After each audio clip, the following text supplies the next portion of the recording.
Hey, it's Clay, and this will be a video chart on ticker symbol VRUS. We will take a look at the 30-minute time frame. Real quick, what do I mean by 30-minute in case maybe you're new to charts? Instead of each one of these candlesticks here representing 1 day's worth of price action, which is what you would normally see, each one represents 30 minutes. So while this here may look like several days worth of time, it's actually today's price action broken down into 30-minute time slices. I like to this time frame that does a good job of telling the quote-unquote story of the price, and then makes mapping out where levels of support and resistance a bit easier to see. Did this analysis on Wednesday, so that is where the red and green line annotations are coming from. But after today's price movement, definitely some updates need to be done.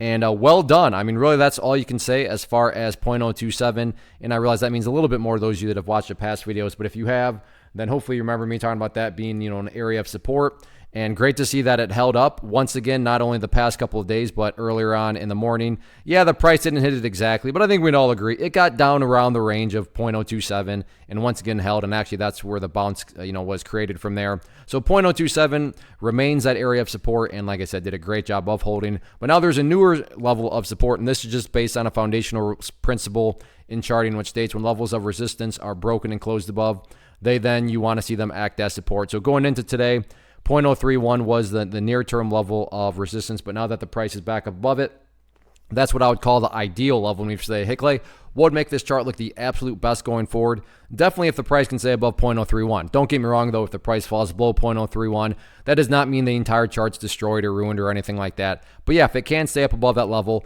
that would definitely be a massive sign of power going forward. But again, not a must-hold or do-or-die level, because not only do you have the purple line right there, the 50-period moving average, not too far below, but then also you have, as I've already talked about, 0.027. What about levels of resistance? Well, in this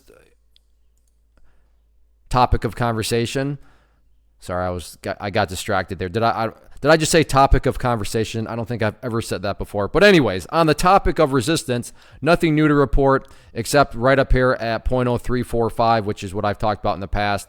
And I mean, it's within striking distance, but yeah, it would still take quite a bit of an effort to get up there. So I'm not going to say that a breakout's impossible for Friday, but I would say that the bulls would have to have a really, really good day in order to get up there and break through it. So again, not impossible, but at the end of the day, who really cares about resistance levels? What do I mean by that? Well, what matters the most is what the price has already been doing, and that is this right here.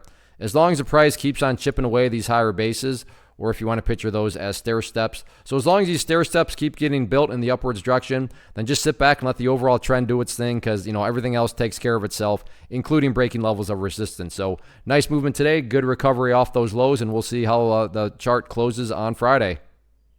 First off, thanks so much for watching the entire video. Real quick, before you go, I want to invite you to a live webinar, web class, training, workshop, online event, whatever you want to call it, but it will be me live revealing to you what I've discovered that has allowed me to transform myself from being an employee to being my own boss, including how I had only one losing day out of 73 days in total.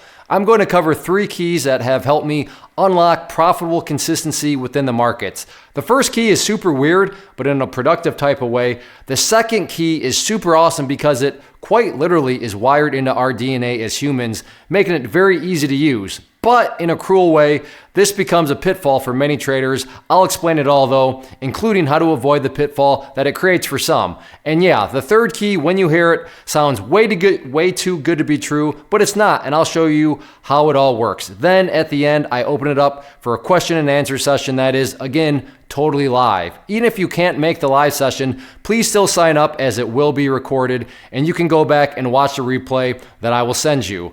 Click the image on the screen or click the link down in the description box so you can get the date and time and claim your spot, which I should note is limited due to the fact that this truly is a live event. If you have any questions, let me know. If not, I'll be seeing you soon.